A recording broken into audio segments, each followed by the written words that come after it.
Hello and welcome to episode 38 of Let's Run Facebook Ads, the podcast. Today's podcast features James and I, and we're going to be discussing the ads gravy train.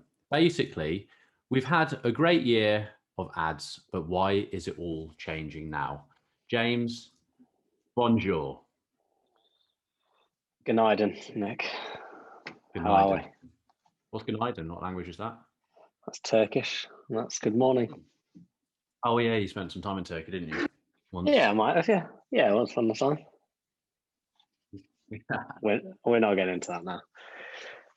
So so here we go, James. Let's kick in, shall we? Since we're live on Facebook, we better just get to it. Yeah. The ads gravy train. We are hearing a lot from our clients. We're seeing a lot in our ads. Lead generation, probably not as much, but e-com is definitely something that's being affected. And our clients are sort of kicking off a bit, but we're making changes. And I think at this time you have to sort of delve in even harder. I think everyone can get a bit relaxed in thinking, when it's easy. When it's hard and we don't know the reason why, we sort of have to step up a gear and figure out how we change things. So we can discuss all this different stuff, the API, server to server stuff, and try and help our listeners as to why things might be going on. But I think your biggest thing is how busy the platform is, isn't it? So should we start with that? Yeah. Well, I've had on Instagram, I had a little notification come up saying, do you want to see more or less ads? Obviously, for someone like myself, I've clicked more because I want to know what's going on. And something I've noticed is just pretty 1 in 3 ads. Things that are coming up on my screen. Post. There you go. Is an ad. Is actually a sponsored ad. 1 in 3. Yeah. A lot, isn't it? Well, it's huge. You do only have 3 friends though, so you only follow like 2 people. Yeah, that's a fair point. It's valid. But if you think that 30% of your feed is sponsored ads, then surely you need to stand out more. And for the last 18 months, 2 years, we've all been stuck at home because of COVID. We've all been on our phone constantly. Do you think the 30% accurate though?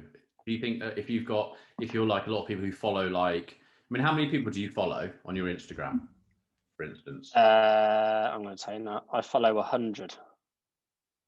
Okay, I see how many I follow. But I'm not cool. 58. So can we assume, I know how you and I work in life, can we assume that we're the minority and that most people would follow 300 more? I would say so, but obviously with Instagram, especially now, once you've got to the bottom of your feed, it then obviously goes into content that's like the content you're looking at anyway. And you're seeing sponsored ads there. I'd probably say 1 in 4, 1 in 5, realistically, across the board. But still, if you're thinking 25% of your viewing time on that platform is a sponsored ad, and especially now people are less on their phones because it's sunny, obviously we're allowed out during COVID and we're not stuck inside. Yeah. I think that brands need to be braver with their content. And I think, like you said, in terms of this podcast, it's been a gravy train for the last 2 years. And it has been. You can sell. And we've taken on clients during this gravy train. I think a lot of agencies probably have, and I think a lot of people probably who listen to this, freelancers, small agencies, may have even started during this pandemic because online got busy and they're at home and they're thinking, okay, I'll learn about Facebook. We hired someone because they learned about Facebook ads during the pandemic. And that, so there's going to be a lot of that going on. And we've had it's been amazing, hasn't it? I mean, everyone's in looking at their phones and then it's slowly becoming kind of like it was in a way. The e-commerce companies going, but I was getting 12 ROAS and now I'm only getting 6. I think it's that evolution of the platform, isn't it? Let's be honest. It's the last 2 years, like we said, it's been a piece of piss. You can sell anything online because people have been bored. They've been bored and they've had disposable income. That's a recipe for any business online to succeed. Yeah. Even with some, I know we mentioned the guttering company, as an example, home improvements, they grew massively during the pandemic, spare income, people can't leave, they can't go on holiday, right, we'll do the house up. So people are selling, into that market. We're creaming it, and they didn't have to be brave with their content. You could just be a bit quirky with the product and it would sell. But look at, the difference in, the last 3 months in terms of return for not only our clients, but across the board that I'm hearing. This isn't easy again. This is back to, Facebook's hard, which is what we're hearing pre-pandemic, which is why, we obviously grew the way. What did I text you the other night? Getting the old books out again. Yeah, because it's tough, isn't it? But you have to. But this is what you do. It's like, I've got 3 books that I have out now, which are like my pride and joy. I haven't gone out and bought any more. It's like, okay, so I need to pull those 3 bad boys out again and remind myself. Obviously, a lot of the tactics that we do all the time, it's become, over the years, it's become second nature. But remind yourself of, okay, the people are still on the platform and they're still looking. So, we still see in our stats when we're looking through, especially our ecom clients, we're going, what the hell's going on? The world's ended. We're going, okay, we're getting it. The traffic's still coming in, but they're not. The ads carts are lower and all this, so it affects the whole the conveyor belt. On the other scale, the people are coming in, but the ads carts are really low, or all these different things. So you've got to start thinking what. So I went through some ecom stuff yesterday, changed some stuff around, and it's like, okay, well, we need to put an offer on. We might be at the stage now where, unfortunately for these products, an offer is what might be selling your product now. So you're going to have to stick on that. Oh, but the 20% hits my margins. Yeah, I know. Or you don't sell and it hits your margins even more. And it's also little tactics like, we're going into the ad building, but when you see a Facebook ad or Instagram ad, you have to see more. And what I find is a lot of offers are put underneath see more. So they're not on the ad. You don't see an offer at all. So you've got to try and get your offer into those. You've got basically 3 lines of text before the image and you have to press see more. Get your offer into that area, get it seen. Explain what it is. If it's 20% off, say was 23 quid, now £18.40 or whatever it will be, and be precise. We've got to do all this sort of stuff now because you've got to get someone to buy from you and not someone else. Yeah. What's interesting is because the platform's busier, but less people on the platform, means that it's saturated again, isn't it? In terms of content, like you said, is that offer going? Is it, bringing offers back in? Is that going to work? We don't know. But also, what is frustrating is that because we're now not, stuck at home and buying cycles have increased because people have gone, well, actually, I can go to the shops now. I can go to restaurants. Obviously, post, I think it's next week, isn't it? We're pretty much back to normal here in the UK. People aren't going to be spending less online because they can go to restaurants, they can do, extracurricular activities, all the rest of it that goes on. So actually, if someone's going to look at a product and go, oh, that's really cool, whether it's a baby product, whether it's, guttering, whatever that may be, but they're away for a weekend and then they're at work, then they actually then purchase the item 10 to 14 days later, we all know that we're not being attributed to that. So that sale will still be coming into the business. So I actually think people's buying cycles are going to be increasing opposed to 2 years ago, where again, we're sat at home, we're bored, like we discussed on here, the Amazon guy around our estates were flying around, weren't they? They were around. They're not as busy. So I actually think there's a bit of, I don't think businesses are going to, and obviously people selling online are going to struggle in terms of their revenues longer term. But I think in terms of what they're seeing on Ads Manager, in terms of the return, it's going to be very different in terms of what they're seeing there opposed to what they're seeing within their businesses. Now, I might be wrong on that, but I do believe that buying cycle is going to definitely increase. I think what people also need to know, and this is something that we do as second nature for ourselves and our clients, is this lifetime value. Everyone, I'm, Katie, who's new to our team, I'm training her yesterday and we're going through like the ecom funnels and all this sort of stuff. And, I'm explaining the simple marketing tactics that we use, which is top, middle, and bottom funnel. Create awareness, nurture that person, close them off at the bottom. What everyone's been doing, and it's been easy in the last year and a half, is everyone's just going for that low hanging fruit. They're just going for the the ripe apples are about to drop onto the floor and they're grabbing it. Everyone's grabbing, trying to grab as many of those. No one's nurturing. So, you know, that person, these people are going to carry on buying. It's just getting them when they buy, but it's also working out what it's going to cost you. So rather than thinking, I want to make money at the top of funnel, you may work out what and how long it's going to take you to build a profit, or with a customer. What's it going to cost you to acquire a customer, and what do you need to do after you've gained a customer or you've gained an email address or whatever to bring that business to the company, so you can then make it profitable and find out how long it's going to take you to make it profitable. Not many people work like that. I mean, Christ, look at the companies we work with, from this company and our other company, on that sort of buying cycle. No one can be asked, can they? Very, very few companies that we've come across have had that sorted. Very few. No, but going back into actual, you know, the sort of the gravy train and the platforms themselves, in terms of being braver with content creation, and whether that's copy or video content,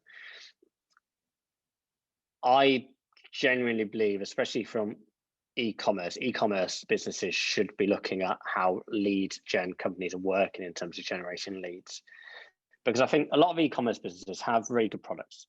But what they don't do is, you know, they'll do really fancy pictures. You know, they get those white boxes, won't they, and do, you know, fancy pictures, whether that's a pork crackling or, you know, whatever it may be. But what they fail to understand is a lot of the consumers on the platform don't potentially know what the product is or does. So let's say it's a trail trainer shoe that Livia and I spoke about in the last podcast.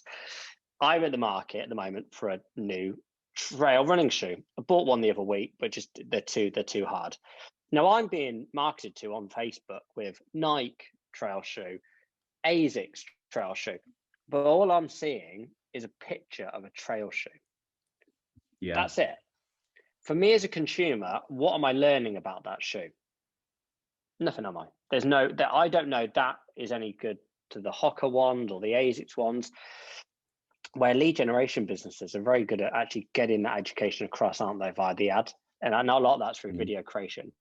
And I think a lot of e-commerce business should be looking across the pond, as it were, at lead generation businesses and going, well, actually, they're creating leads really easily, pretty much.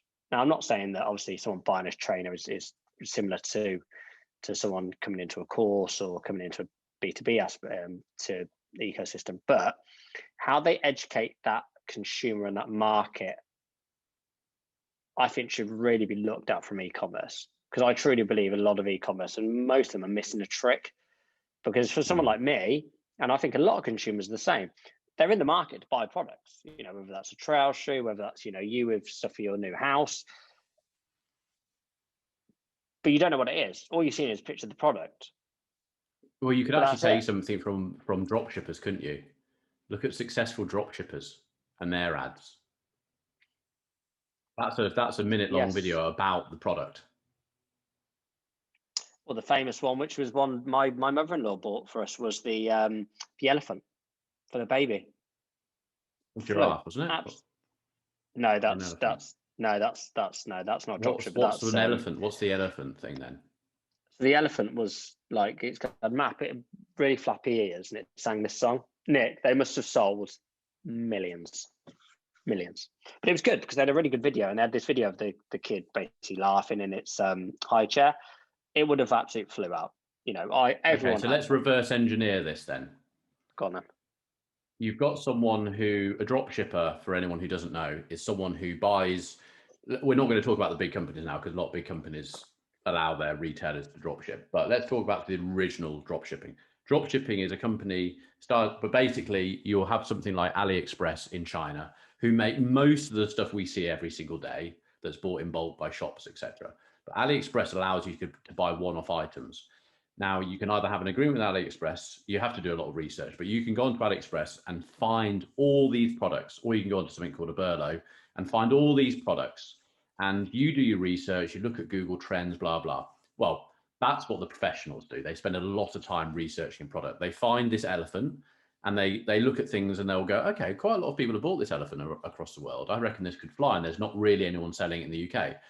But the only creative that you really get from AliExpress is a Chinese kid playing with it in a Tokyo flat or something. The imagery is not very well taken. They haven't taken a load of. I'm being really stereotypical there, aren't I? Basically, because there's so many people in Tokyo that are in high-rise flats. But you can see my gist. That drop shipper or that drop shipping company, if they're experts, has had to go, right, I think that's going to go. I reckon we should build around this. But our imagery and everything's rubbish. How do we build this? They'll build it into a video. And you see it with these shaving products, don't you? And something like that. They go into a lot of work to build these videos. And then I'm not saying the problem with drop shipping is you think you can just do this and it's actually quite hard, but they fly out, like James says, fidget spinners, millionaires were made out of those sort of things. And the videos are there to do it. So that's where they've had to sort of reverse engineer how they get to market. I think what we need to do in e-commerce is learn from a bit of that, because we've got some e-commerce companies that we're always saying that we need to do this, we need to do that. They're small companies that they haven't got the money to invest, they haven't got the time to invest. There's a bit of excuses going on, blah blah, and it's like, yeah, but you've just given me some product images. James, we probably know 5 right now of our clients who get a half decent return, and all we have to go on a lot of the time is our team clicking onto their website, right-clicking their images and saving as. And that's what we have to go on and creating a catalog. And then it's like, well, why haven't you made it? Why haven't we got this? Why haven't we got that? And it's like, huh? Like you literally, that one client from ours, we've had them 2 years. We've been banging on about their website, banging out about their imagery and stuff. We've never had anything that's not taken from just a stock photo of a polo shirt. No. But then when you look at the traditional way of selling online, which was QVC, which I know I've spoke about a few times, they do so well because what they're doing, they're educating that consumer. They're explaining what the product does and how, look at when you go to a market stall, when you go to a Welly market down the road, you've got those guys, using these like weird knives you didn't even know could be created, and they're chopping or whatever it is, or the juicers, and they're explaining it, aren't they? They're showing you it. Want to buy it by the end, don't you? After 4 minutes, you want to buy a NutriBullet. NutriBullet started that way. Absolutely. NutriBullet is a good, and the George Foreman grill. The George Foreman grill as well. They're exactly the same. Even the advert, with the original TV advert, it was showing you what you did. It was easy. You get rid of all the fat in your bacon or whatever it is. Your chicken or your pork, whatever it was. It was simple. You could see the end of it. I think it's been so easy online just to put up a nice image, and we've all done it. Everyone's done it. They've seen whether it's a trainer or, like I said, a nice bit of jewelry, because it looks like a nice product. But those days have gone. I truly believe, that's my opinion anyway.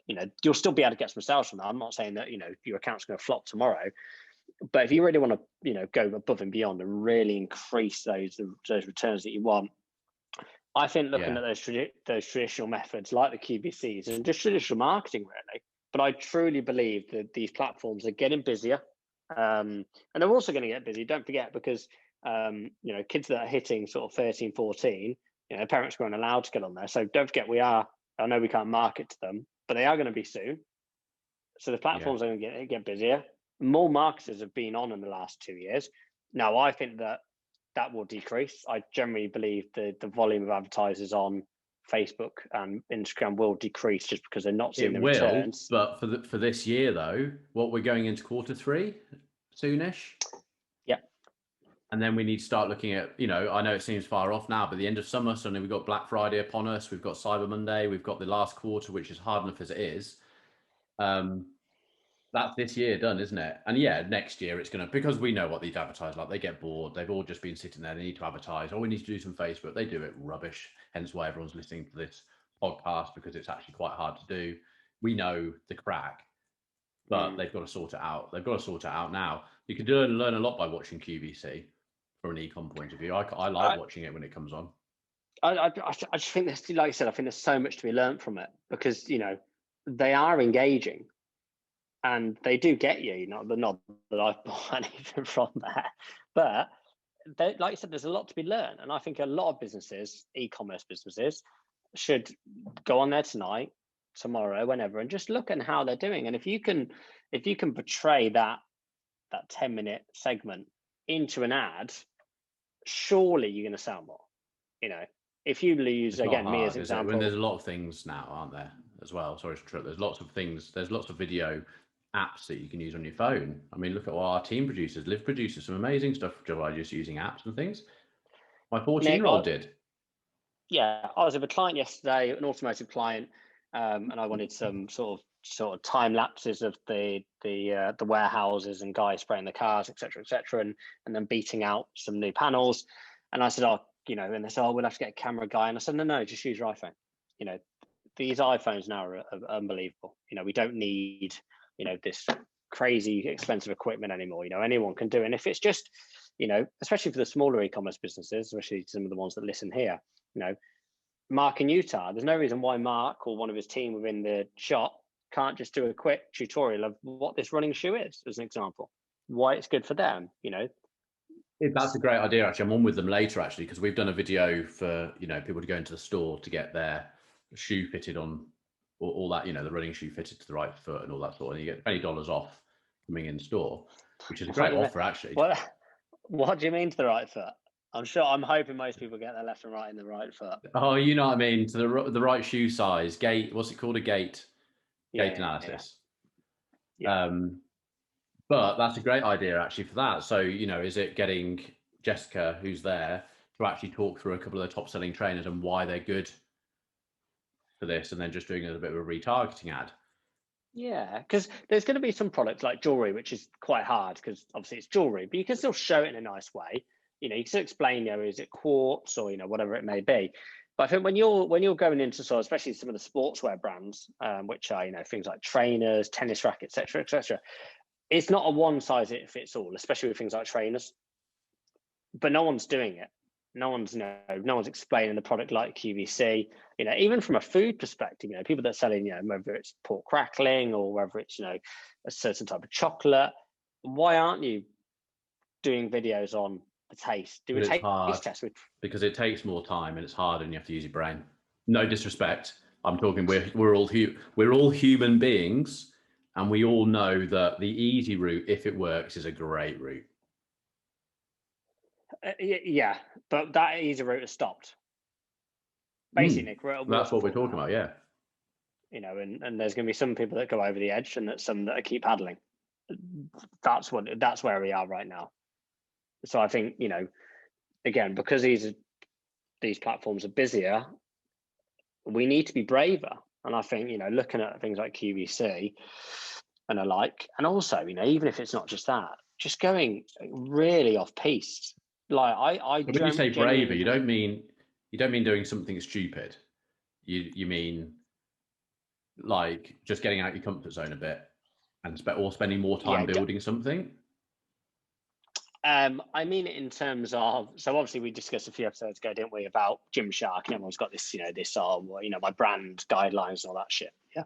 Which, let's be brutally honest, unless you're Gymshark, you haven't got a brand because you just need to pay the bills. You build a brand by creating income, and then you build a brand. The ones that don't want to do certain things or certain creatives because of they're worried that it looks a bit different than what they've usually done, I would say get rid of that thought process and be braver with some decisions, and be happy to test a lot more differing copy and creative and videos in the next 2 quarters, in Q3 and Q4. That'd be my opinion. Because I just generally believe that, it's been so easy. And if you really want to push yourself forward and actually get the returns that you're used to, plus some more, and really stand out, I think you can't do what everyone else has done. And I don't think you can do what you've done for the last 2 years, because I believe it's just old hat already. So by braver, I mean going against what you're used to. And like you said, Nick, actually coming out of your comfort zone. Absolutely. At the end of the day, what in marketing and sales, all we're trying to do is find out what someone's problem is, for ourselves as being the person that can fix that problem and how we're going to fix it, and then have that person buy from us, whether it's on the first touch, second touch, sixth touch, or 10th touch. But no one's explaining. They're just putting a picture up, aren't they? Yeah, which has worked. So it's not a bad thing because it has worked for 2 years, and kudos, it's worked for some of our clients, hasn't it? You know, it's been amazing, and some of the returns clients and people who've got using this platform it's been crazy. But you can't, you know, I don't believe that you'll get what you need to do by doing just that anymore. That's, you know, that's my opinion. I think we need to come out of our comfort zones a bit, try stuff that you wouldn't typically try. And what you said about there in terms of, you know, what problems do your products solve? If your products do solve a problem, are you telling your consumer that from the awareness pieces you're doing? You know, really simplistically. But again, that might be going against what you've typically done because you're more interested in how visually it looks. Whereas now I think you need to look at more in terms of the actual the value that you're given, opposed to, oh, it looks nice, the aesthetics to it. But again, obviously not every product solves a problem. You know, let's say jewelry as an example, a lot of it's just there to look nice. So then you need to, obviously that's a very different angle to go on, but then you need to be braver in how you show that, that piece of jewelry. Yeah, exactly. What do you reckon?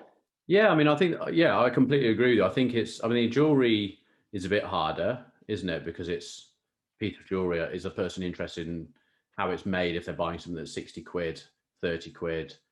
I don't know. You know, a De Beers diamond ring might go into the whole process of how that diamond is. I don't know. You know, so it's all food for thought. You know, so how you know, more pictures on how does that jewelry look on someone? How big is it around their neck? How big is it on their finger? All this sort of stuff, opposed to just the nice pictures of it just sitting there on a white background next to a flower, sort of thing. You feel me? Why can't you put the diamond ring on like a cat? So it stands out and gets people into clicking through. It's just, again, you know, it doesn't have to be a cat. It could be a guinea pig. You know, who knows? You know, but it's just odd. I generally believe that, you know, the stuff I'm seeing, and obviously I'm looking at it because I'm intrigued to what the market's doing, but there's very few that has grabbed my attention and gone, oh, so you're trying to get a trail shoe, yeah? I've bought 2 pairs. Yeah, but are you annoyed that are you annoyed that no one's telling you about particular types of trail shoes because that's what you'd be interested in? Is your decision making harder because no one's doing it the way you think they should do it? Well, it's annoying, yeah, because I don't want to really do that. I don't want to educate myself. I want someone to educate me. Yeah, no, that's what I mean. Yeah. I want to be sold to at the moment. I do a lot of running. The trail shoe I used at the weekend, they're just too hard. So I've got to send them back. And they're not cheap, you know, it's an expensive shoe. But it's just not, they're not right for me at all. But yeah, I want to be sold a trail shoe at the moment. So I want to be educated on that. And I don't really want to go on YouTube because obviously if you type in trail shoe, best trail shoe, you've got every man, Tom, Dick and Harry. I want someone to educate me on it. But no one is. All I'm getting is just a shoe. And I'm like, it's great, it looks great, but I don't care how it looks. For me, it's just purely how it's gonna work and actually fit me and how it's gonna help me run. And I think especially for some markets like, let's say, running or cycling or, you know, some of those sporting events, I don't think a lot aesthetically, yes, they want it to look good, but some people obviously there's like the gate that you just said about Mark and Utah, you know, there's some stuff you have to know, you know, and you need to know, especially if you're running long distances or you're cycling long distances. So it's not just a simple, well, how does it look? You need to actually worry about how it's going to work for you as well. And that's true, isn't it? Like if you're going to do some decent amount of running, you need a shoe that fits the shape of your foot and how you move in it. Yeah, I'll be honest, Nick, it's more about how it feels just for you. If I'm being really honest, not that we're going to go into running shoes too much, but just to say, James did. He ran 50 miles, and it got cancelled because it was a 100-mile race on Saturday. So he actually does put in some miles because I do remember the days of you just going, and that wasn't even so long back, just going, oh, whatever, just, you know, throw me a flip flop if it fits all right, I'll just get on it. That you kind of changed a little bit towards your attitude to a pair of running shoes, though, now, haven't you? Well, no, it's because A, I'm getting older. B, both my ankles are about to flop, and I haven't got a left hamstring. So Yeah, a little bit. Did you used to run in the CrossFit shoes, but that's not a good thing to Yeah, I run got in, my is best it? ever half marathon time with that. No, well, they felt good at the time. I In was a pair flying. of Metcons, wasn't it? Back onto what I was saying. I want to be educated on that product, and I truly be. There's so like you when you were buying stuff for your house. There's certain items that you wanted, and obviously you were looking around, weren't you? But it's boring, especially for I've just sent men, an office chair especially. back. I've just sent an office chair back. I waited 8 weeks for that Okay. office chair. It looked great.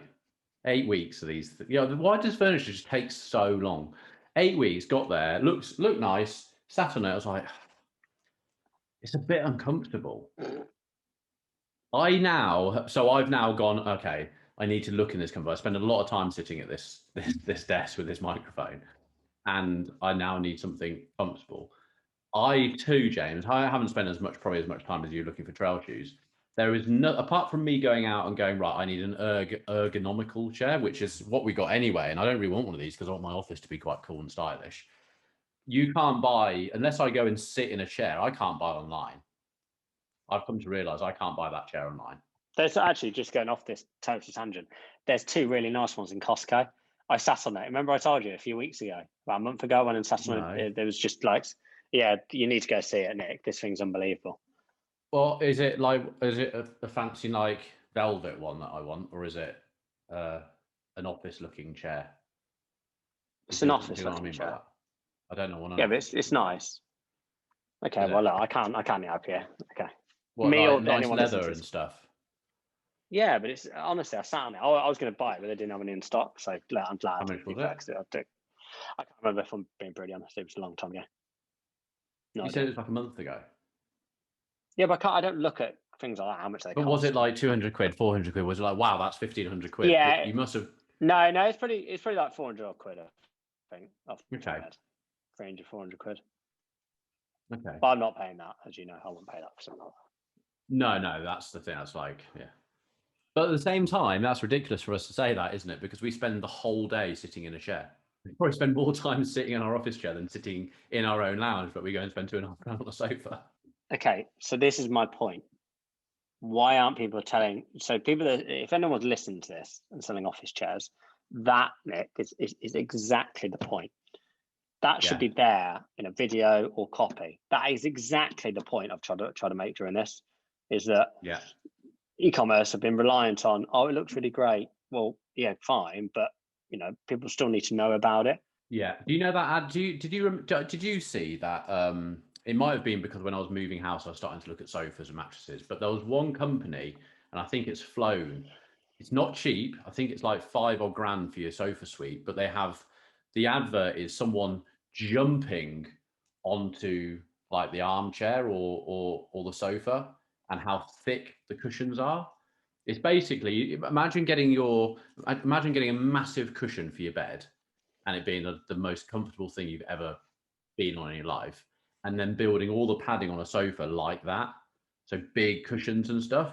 And the advert was you jumping on it. I was intrigued. The only thing that put me off was the fact that I looked at it and went, Jesus Christ, that's expensive.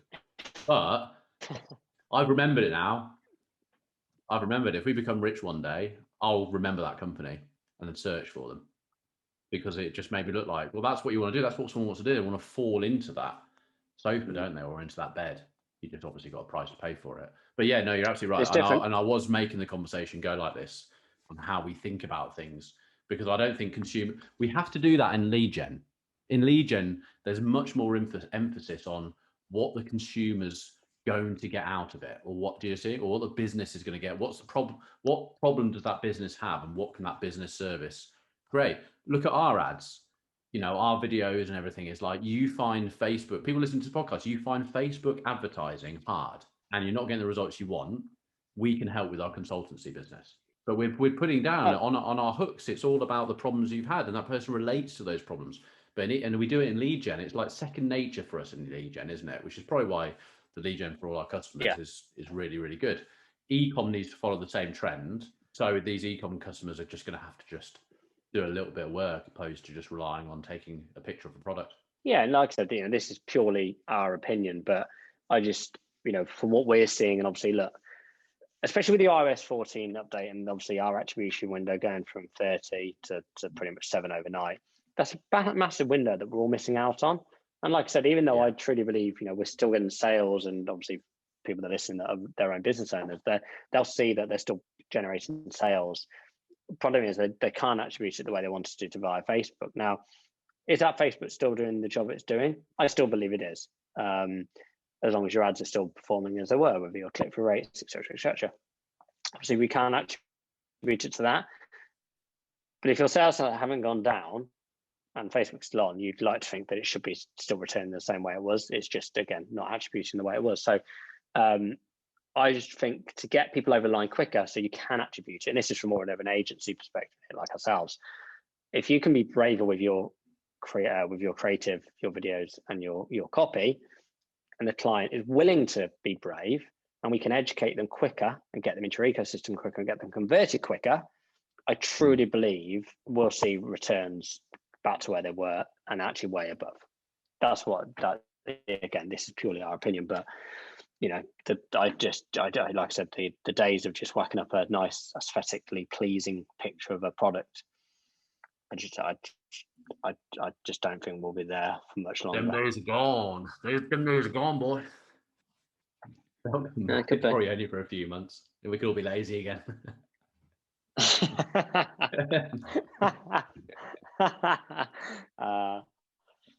Lovely way to end up, as always.